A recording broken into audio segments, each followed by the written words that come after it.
nós convidamos e gentilmente ele aceitou, o professor Augusto de Franco. O senhor está nos ouvindo, professor? Perfeitamente, Aldo. Obrigado por ter aceito o convite e participar do programa hoje. O professor Augusto de Franco já esteve no programa, fez deu uma entrevista sensacional pra gente. Muita gente pediu para repetir a dose e ele gentilmente aceitou e vai conversar com a gente hoje aqui. Vamos começar então falando do relatório do TCU. O que é isso? A grande verdade. Brasil. Existe ou não existe esse relatório, gente? Existe o relatório do TCU que diz que 50% das mortes por Covid não foram por Covid? Pois é. Quem falou isso? O presidente Bolsonaro. Ele falou ontem para os seus apoiadores no cercadinho que ele tinha recebido uma informação, um relatório do TCU, Tribunal de Contas da União, atestando que pelo menos 50% de todas as mortes por Covid no Brasil não teriam sido por Covid. Vamos assistir ao vídeo de ontem do Bolsonaro dando essa declaração polêmica. Ó, e a primeira mão para vocês aí, tá? Opa. Não é meu, é do tal do Tribunal de Contas da União, questionando o número de óbitos no ano passado por Covid. E ali o relatório final não é conclusivo, mas em torno de 50% dos óbitos por Covid no ano passado não foram por Covid, segundo o Tribunal de Contas da União. Não é? Então começa, eu digo, esse relatório saiu há alguns dias, logicamente que a imprensa não vai divulgar. A gente divulga. Nós vamos divulgar hoje aqui. Já passei por Eu tenho 3 jornalistas, não vou falar o nome deles que eu converso, só 3 que eu converso, que são pessoas sérias, né? E já passei para eles e devo divulgar hoje à tarde. E como é do Tribunal de Contas da União, ninguém queira me criticar por causa disso. Né? Ok, muita gente ok, Leandro, pode voltar aqui. Essa declaração, esse vídeo foi postado ontem no YouTube.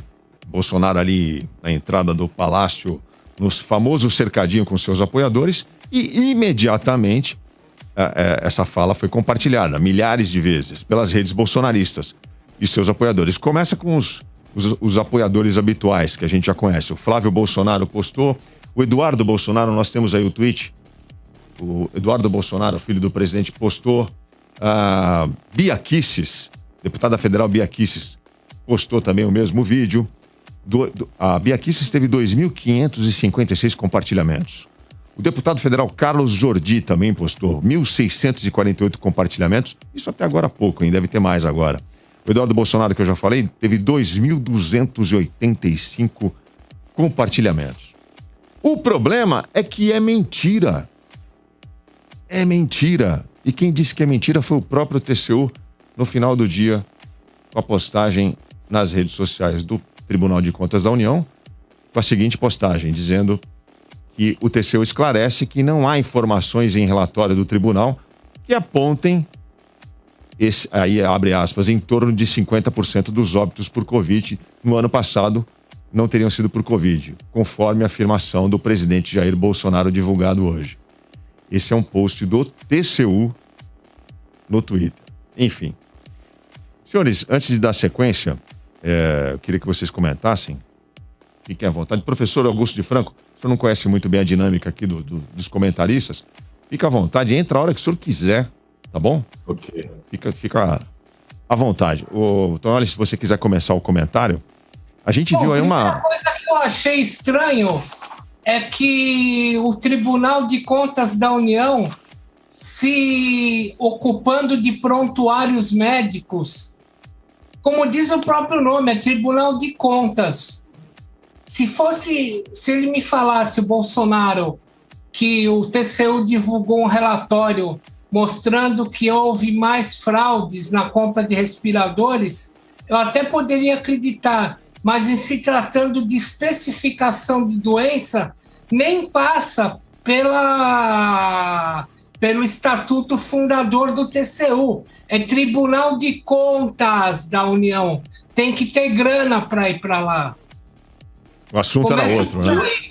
Não só o assunto era outro, como no Brasil, se a gente for analisar, a gente não tem uma super notificação, a gente não tem números sendo acrescentados às mortes. O que a gente tem, muito provavelmente, é uma subnotificação. Então, se fosse para mexer com números nesse sentido, a gente teria, na verdade, mais mortes, né, que não foram relatadas, né, e não estão sendo notificadas, principalmente no começo. A gente lembra disso, a gente comentou isso aqui, quando a pandemia era uma coisa nova ainda, muita gente morrendo aí nos grotões do Brasil, e com certeza muitas pessoas morreram de Covid, e na hora de avaliar de que forma que essas pessoas morreram, com certeza muitas delas morreram de Covid por problemas infecciosos aí da Covid, e isso não foi atestado. E com certeza ainda hoje a gente tem, fora as sequelas que a Covid deixa, né, que a pessoa sai, depois de 2, 3, 6 meses, sei lá, ela está morrendo de algum problema decorrente da Covid. Então isso, com certeza, se tivesse que ser computado, se o governo Bolsonaro tivesse que falar alguma coisa a respeito desses números, seria que os números fossem maiores e não menores, como ele quis dizer. Paulo Tadeu, você lembrou uma coisa interessante. Essa história de dizer que, meu primo, meu cunhado morreu de outra coisa, mas estava no atestado de óbito, Covid, é uma das fake news mais antigas, uma das primeiras a aparecer lá no início do ano passado. Todo mundo deve ter recebido uma história assim no WhatsApp. Aqui no nosso programa, nós atendemos ouvintes que falaram isso. Eu conheço uma pessoa que conhece uma pessoa que morreu de catapora, mas colocaram lá no atestado de óbito que era Covid. Essa fake news rodou muito, né? Isso é método, né? É o método dele. Então, assim, solta uma mentira, as redes deles replicam aquilo, no dia seguinte, desculpa, não foi bem isso, não era aquilo que eu quis dizer, o número não era aquele, o fato não era aquele, enfim. Aí fica fácil, né, soltar as mentiras sem ser responsabilizado, quando ele devia estar sendo responsabilizado por todas essas mentiras que ele anda soltando. Bolsonaro é o principal divulgador de fake news. Acho que o pior foi a arrogância de dizer que já tinha passado essa notícia em primeira mão para 3 jornalistas com os quais ele conversa diariamente. Pois é. Essa deu para engolir. Ainda tirou um sarrinho da imprensa. A imprensa não vai dar essa informação, mas eu falei com 3 jornalistas. Eu não sei quais são esses jornalistas, mas por volta das 2 da tarde, o R7 da Record publicou essa informação. Bolsonaro revela que 50% das mortes não foram por Covid. O professor, acho que quer falar. Eu acho o seguinte, além de que todos já falaram, vamos analisar 2 aspectos. Por que o Bolsonaro solta esse tipo de mentira? Porque é óbvio que isso é voluntário, não é? Ele não se enganou. Ele, desde o início, está tentando minimizar os efeitos da pandemia, porque ele é um negacionista da pandemia. Muito bem. Agora, qual é o método? Esse é o segundo aspecto. Como é que essas notícias falsas, elas ganham logo grande repercussão e se espalham? Na verdade, o esquema de difusão de fake news faz parte desse processo de falsificação da opinião pública. Então, é um esquema descendente em árvore. Como é que a topologia dessa rede descentralizada é assim? Ele manda inicialmente para cerca de 200 hubs, que são conectores influenciadores. Cada um desses manda para os seus centenas ou milhares de conectados. Então, rapidamente, uma mentira dessa se espalha. E quando vai a imprensa profissional, os organismos de checagem de fatos, quando eles vão mostrar que aquilo é mentira, já não adianta mais, porque ele já vai ter outra fake news e assim vai indo. Então, esse é o processo em que ele vai derruindo a possibilidade do entendimento, aquilo que nós chamamos de formação de uma opinião pública. É uma obra, é parte de uma obra voluntária, pensada, estrategicamente pensada, de destruição da democracia. Acho que a Isabela Calil, você quer comentar? Eu peguei só o finalzinho, peço desculpa que eu tive um problema com a conexão, mas eu estava me lembrando do caso de Manaus, daquela fake news de que Manaus estaria enterrando as pessoas, estariam enterrando caixões vazios, né? E isso gerou, quer dizer, eu fico pensando no quanto a mentira, né? Aliás, fake news é um nome que a gente dá para mentira, né? É mentira que chama, né? Mas quanto essas mentiras, elas tem algumas pessoas que às vezes pensam assim, né? Mas é só uma fala, é só uma coisa que as pessoas estão dizendo, tem gente que acredita, tem gente que não acredita. Não é assim, né? Eu não sei se vocês comentaram isso, mas as mentiras podem levar à morte de outras pessoas e as mentiras podem causar sofrimento, assim, enorme. É o caso dessas famílias que, algumas pessoas, ao desenterrarem caixões, se deram conta dos corpos das pessoas, né, violando, né, a memória, o corpo daquelas pessoas, das famílias já em luto, né. Então, isso é um exemplo, né. O outro é, por exemplo, pessoas que não se vacinam porque acreditam em determinadas fake news e correm o risco estão mais suscetíveis, correm o risco de pegar Covid e até morrer. Então, o que eu iria comentar é que as fake news não são só palavras, né, não é apenas uma narrativa falsa. Esse falseamento da realidade, ele pode custar vidas, né, de vidas de pessoas inocentes que às vezes nem estão relacionadas com as fake news em si. Sim, tem consequências práticas, reais, né, na vida real de todos nós.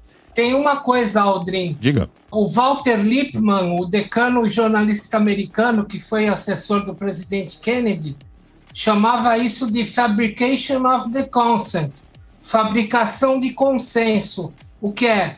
Você faz uma mentira, em seguida você arruma parceiros para endossar a sua mentira, que foi no caso o deputado Jordi, o 01... A Bia Kicis. Flávio Bolsonaro também compartilhou. Foram vários. Eu mostrei só alguns aqui. A fabricação de consenso. Virou consenso, todo mundo é obrigado a dar. O Bolsonaro, ele tentou consertar a situação. Hoje, quando ele chegou no cercadinho, ele deu outra declaração. Vamos assistir o vídeo do Bolsonaro de hoje. Ele tenta explicar o que ele estava tentando dizer ontem. Vamos lá. A questão do equívoco, eu e TCU de ontem. O TCU está certo. Eu errei quando falei tabela. O certo é acordo. Tá? O que acontece? Tem uma lei complementar do ano passado que diz que a distribuição de verbas do governo federal para estados levava-se em conta alguns critérios. O mais importante era a incidência de Covid. E o próprio TCU dizia o quê? Que essa lei complementar poderia incentivar uma prática não desejável da supernotificação de Covid para aquele estado ter mais recursos. Tá? A tabela quem fez fui eu, não foi o TCU. Então o TCU acertou em falar que a tabela não é deles. A imprensa usa para falar que eu fui desmentido o tempo todo assim, mas não tem problema. Então o que acontece? Se vocês olharem a tabela de mortes, tabela oficial de mortes, de 2015 para cá, ano após ano sobe o número de mortes em relação ao ano anterior. 5%, 7%, 8%, 15%, varia por aí. Se você tirar o número de mortes por Covid o ano passado, são mais ou menos 200 mil, tá? De 2019 para 2020, não teríamos um crescimento no número de mortes. Teria um decréscimo, seria um crescimento negativo. Então isso leva a um indício enorme, no sentido de que houve sim supernotificação pela prática indesejável apontada por acordo do TCU, que isso poderia acontecer para governadores conseguir mais recursos. Em cima disso, para justificar tudo por parte de alguns estados, com toda certeza, os lockdowns, as polícias fechar tudo, as polícias toque de recolher, para justificar. Olha a salada que ele está fazendo. Gente, desculpa, eu não sei se eu sou muito burro. Eu não entendi nada. Cara, isso sabe o que me lembra? Guardadas as proporções e a gravidade da situação, talvez, não sei se vocês concordam com isso, mas me lembra algumas falas até da Dilma, dos 30% sobre 30%, que dá 30%. E, cara, mas no final das contas, ele tá repetindo mentira. Ele faz um meia-culpa, se é que eu posso chamar dessa maneira, entre aspas, corrobora, repete a mentira. E eu já falei isso mais de uma vez. Ele não é o primeiro presidente que eu classificaria dessa maneira, mas não tem o tamanho da cadeira que ocupa. Ele apequena o Brasil. Em primeiro lugar, é como a professora Isabela falou. Ele coloca em risco a saúde da população brasileira. Os números não mostram nada diferente disso. Em segundo lugar, é um político que não devia nem fazer parte do baixo clero do legislativo como ele já foi. Deveria ser menos do que isso se quer ser político, dada vários escândalos que a gente está cada vez mais vendo envolvendo ele, o nome da família dele e seus gabinetes paralelos e toda a assessoria paralela. Mas é um absurdo. A Pequeno Brasil, internacionalmente, desautoriza ministros, pode ser quem quer que seja, que esteja bem intencionado ali, não consegue fazer nada diante do poder da caneta do Bolsonaro, e só o que está na cabeça dele vai acabar funcionando. E aí eu tenho algumas dúvidas se até que ponto, apesar de eu achar que ele é o principal influenciador do Brasil e é mais do que um mau exemplo, endossando maus comportamentos, até que ponto ele também não é um pecado dizer que ele é estúpido e despreparado. Muita gente acaba subestimando ele dessa maneira e não percebe o tamanho do desafio que tem por aí. Ele tem uma base forte e não à toa. Mas até que ponto ele também não acredita nessas mentiras que ele acaba propagando. Desculpa o humor negro, mas basicamente ele falou assim, ainda bem que veio a Covid para o Brasil, porque graças à Covid mais gente ficou doente e menos pessoas morreram, porque no final das a contas, matemática é essa. A matemática dele é essa, não é isso? Né? Teve Covid e aí no final das contas morreu menos gente. Se tirar a Covid, morreu menos gente. Eu não estou entendendo, sabe? Não faz o menor sentido. Não faz o menor sentido. Fala, Isabela Calil. Eu ia comentar, né? Tem esse lado dessa enrolação, né? E aí o objetivo é, quanto mais confuso for o discurso, melhor, né? Porque aí a gente não consegue entender. De uma parte para frente, eu realmente não consegui entender, porque ele vai misturando, né, coisas do passado, do futuro, né? Mas eu tenho uma questão que é a seguinte: esse processo de desmentir, ele tem uma questão que é a seguinte, né? Pode parecer uma coisa, acho que dificilmente alguém vai achar que isso é inocente, mas pode parecer uma coisa menor, né? Da pessoa dizer uma coisa, num chefe de Estado, dizer uma coisa e depois desfalar, que é pensar o alcance dessas mensagens. Então, quando ele diz, né, o TCU, e aí ele está usando a reputação do TCU indevidamente para dizer que aquela informação ela é séria. Aquela informação, junto com essa ampliação desses seus apoiadores, ela vai ter um determinado alcance, né? É difícil a gente medir, até porque como a gente tem o uso de mensagens instantâneas, né, e não só de redes sociais, é difícil até para a gente mensurar o alcance dessas mensagens, né?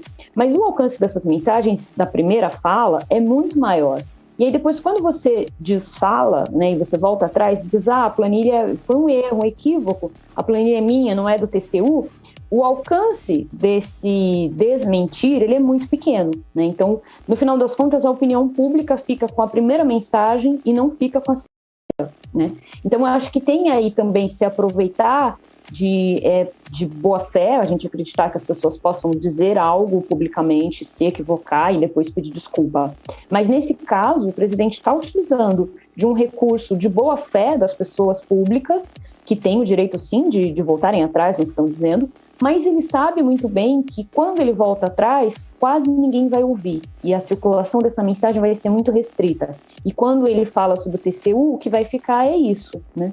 Então há um uso aí muito bem intencionado dessa estratégia. Professor Augusto de Franco, pelo que a Isabela está falando aí, então vale a pena mentir, né? O projeto do populismo autoritário, que é preciso entender que o Bolsonaro é um populismo autoritário, ele faz parte dessa onda autocratizante que está varrendo o mundo, né? É muito parecido esse comportamento com o comportamento do Trump, é muito parecido com o comportamento do Salvini, é muito parecido com o comportamento do Orbán, ou seja, o papel dessa mentira é confundir, de certa maneira, a opinião pública, que ela fica estilhaçada. Só há opinião privada. Então, a esfera pública no Brasil virou um conjunto muito grande de pequenas esferas privadas. No Facebook está rolando isso no Facebook não, no WhatsApp está rolando isso sem parar.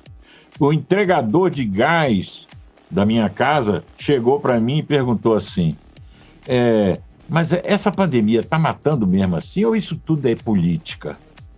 É essa mensagem que ele quer passar. É essa a mensagem. Quer dizer, quando o sujeito fala isso é política, aí há um julgamento contra a política, não é? Antipolítica, que a política é essa coisa suja, que inventa mentira, não sei o quê.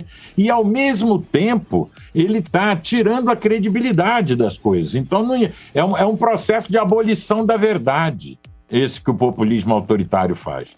E vejam, o Bolsonaro faz isso desde o primeiro dia e ele não vai parar de fazer. Isso não é um episódio.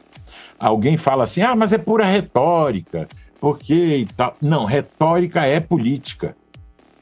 Todo ato contra a democracia começa com a fala que destrói a base de confiança necessária para um regime democrático existir. Então, Bolsonaro está nesse caminho. Muito sério isso. Tonholi, você queria comentar? Você viu que o Bolsonaro falou em acórdão, né?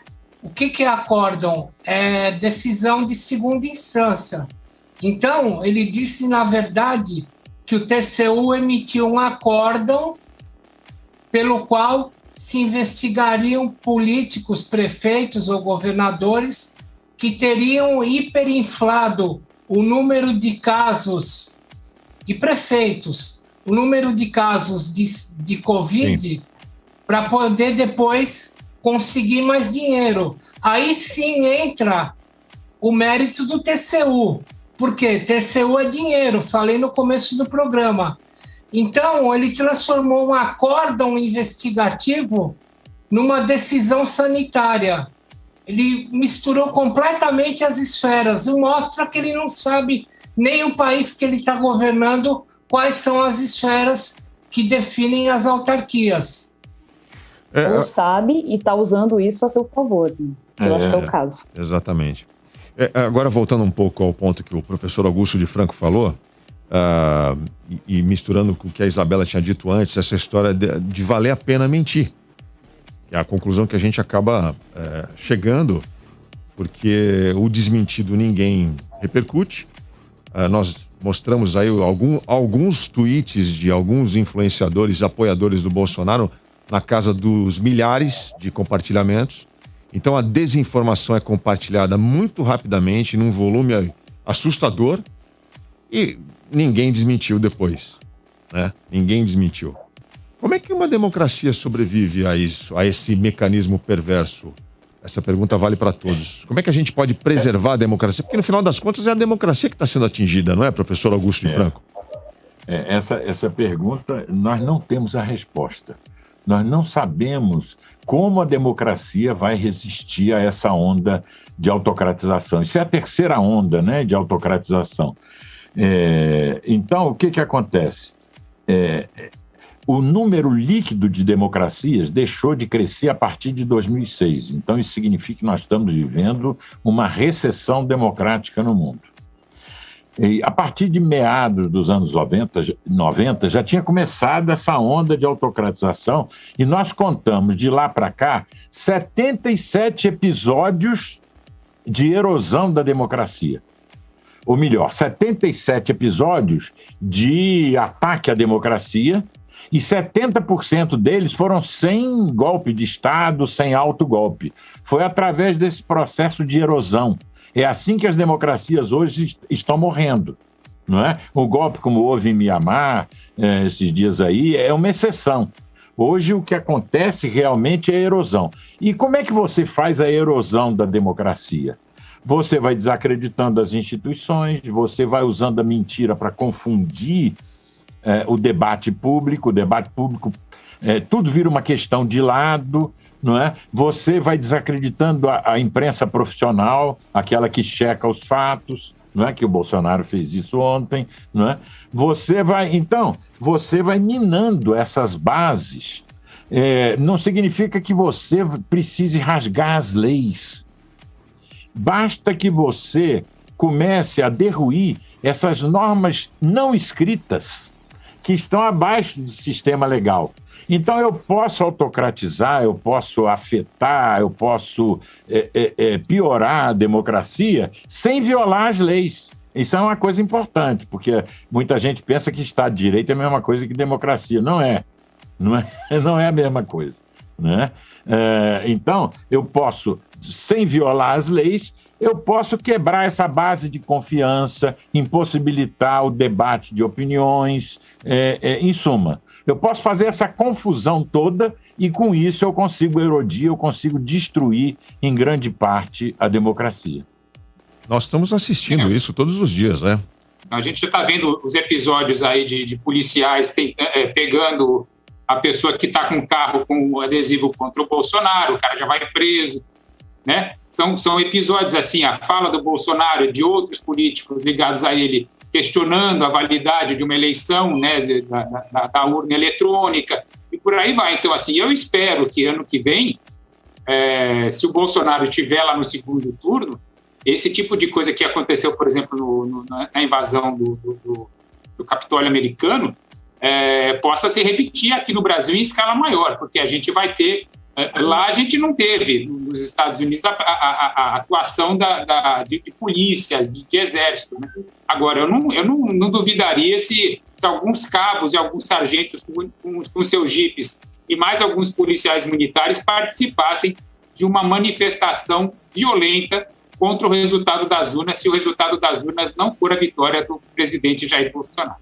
Bom, já que você trouxe o assunto 2022 para a pauta, Paulo Tadeu, vocês todos aí, vocês acreditam que Bolsonaro vai dar um golpe no ano que vem, caso ele perca as eleições? Ou ele vai tentar, pelo menos, dar um golpe? Não, nem a pau. Ele não vai tentar?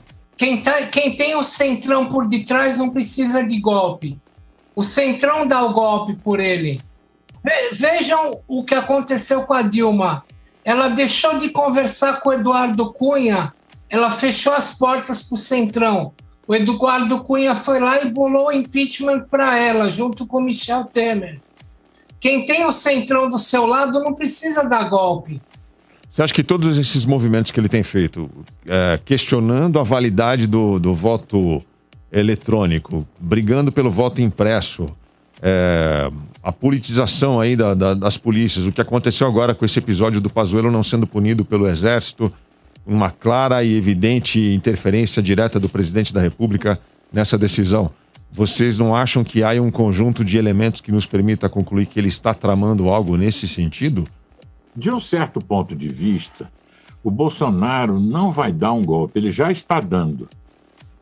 Porque o golpe tradicional, botar os tanques nas ruas, fechar o Congresso, fechar o Supremo Tribunal Federal, empastelar a imprensa, isso tem uma repercussão internacional horrível, não é? Isso não se sustenta se for feito. Nós não estamos na década de 60, nós estamos... Então, agora, por que eu digo que ele já está dando golpe? Porque ele está nesse processo de erodir as bases da democracia desde que assumiu o poder. Então, ele vai continuar fazendo isso. Quer dizer, essa é a forma de matar a democracia hoje. Sobretudo em países complexos e grandes, como é o caso do Brasil. Não é? Então, ele ameaça com o poder militar, com as polícias. Ele montou uma espécie de exército. Quando ele diz assim, o meu exército, não é mentira. Não é? Se você for somando, não é, bases da polícia militar e até comandos, como nós estamos vendo, não é? No caso lá de Pernambuco. Baixa oficialidade e até generais das forças do Exército e das Forças Armadas, donos e frequentadores de clubes de tiro, empresas privadas de segurança, milícias, tudo isso é gente armada. Quer dizer, eu não acho que ele vai pegar esse pessoal e botar em cima das instituições, fazendo um tipo de guerra, de insurreição e tal. Mas eles vão ser a ameaça presente para ele continuar o processo dele de erosão da democracia. A Isabela Calil quer falar. Eu ia comentar que o modelo, eu concordo com o professor Augusto, né, que um golpe, né, o que a gente chama comumente de golpe, isso já mudou, né? A gente tem que pensar como é que a gente caracteriza isso que a gente chamaria de um golpe, né? Então hoje a gente tem fenômenos que são muito diferentes do que há 50, 40, até 20 anos atrás. Mas pensando nesse modelo, acho que Bolsonaro tende a seguir, e aí eu vou falar uma coisa que não é nem tanto um exercício de futurologia, isso aconteceu nos Estados Unidos, né? Eu vou usar como exemplo o caso do Trump, né? Trump, o que aconteceu no caso do Trump, né? Trump passou, assim como o Bolsonaro está fazendo agora, passou o período eleitoral desacreditando o sistema eleitoral, colocando em dúvida o voto pelo correio e dizendo que as eleições, se ele perdesse, as eleições seriam fraudadas, né? Isso a gente já tem aqui no caso do Brasil. Eu não sei se vocês sabem, mas Bolsonaro, em 93, dizia que as eleições eram fraudadas porque o voto era impresso. Então, em 93, o voto era impresso e ele dizia que era fraudado porque era impresso, né? E aí agora ele diz que é fraudado porque é urna eletrônica.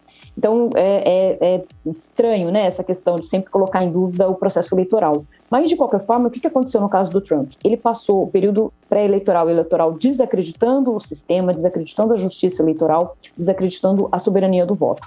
O que aconteceu depois? Quando ele perdeu a eleição, ele não reconheceu que perdeu, né? Até depois foi obrigado a fazer um discurso, aí fez um discurso muito parecido até com esse que era do Bolsonaro, até me lembrei, né? Meio que dizendo que sim, que não, e ficou um pouco confuso. E aí o que aconteceu? O Trump não teve que fazer alguma coisa, o Trump não pegou um exército, o Trump não foi para frente do Capitólio, o Trump não fez nada. Mas o que ele fez? Ele acionou uma base de pessoas que acreditam em teorias conspiratórias, acionou uma base de uma coisa que a gente até já falou aqui, que é o QAnon, que é uma seita, né? Não é nem um grupo político, é uma seita, né? E aí o que eles fizeram? Esses grupos invadiram o Capitólio. Então o que o Trump fez? O Trump poderia ser responsabilizado diretamente em termos. Por quê? Porque ele não estava lá, ele não foi lá na frente fazer isso. Por outro lado, ele incentivou a sua base, ele sabia que isso poderia acontecer e ele incentivou. Mas então, ou seja, há uma relação muito ambígua, né? Que quando a gente fala, nesse caso, desse tipo de processo, né, de erosão da democracia, que eu concordo muito com a fala do professor Augusto, o que a gente tem são grupos, então pode ser militares, paramilitares, pessoas que acreditam em teorias conspiratórias, seitas, enfim, o que for. E Bolsonaro já está construindo um discurso que, se ele perder, a urna foi fraudada, né? Inclusive, ele tem até uma das falas também caso o voto não seja impresso, é fraude. Então, ou seja, o que ele está fazendo é acenar para a sua base e manter a sua base aquecida e desacreditar o sistema eleitoral, desacreditar a democracia, desacreditar o resultado da eleição. E isso é grave porque o caso do Recife é muito emblemático, porque bastou ter um policial ou um grupo de policiais atirando contra um civil que sequer estava, e mesmo que tivesse, isso não é justificativa, que estava na manifestação, para você ter um caos social. Então, eu acho que a gente tem que ficar muito preocupados com a maneira como o Bolsonaro lida com a base e o que a sua base pode fazer, mesmo que Bolsonaro e sua família não esteja lá fisicamente, atuando efetivamente nessas performances. Aliás, ele disse, Isabela, que a eleição de 18 foi fraudada. Sim. E até hoje não foi. Se não tivesse sido fraudada, ele teria sido eleito no primeiro turno. E que, portanto, aquilo foi fraude. E ele disse que tinha provas disso. Estamos esperando essas provas até hoje. Estamos esperando. Até hoje. A grande verdade.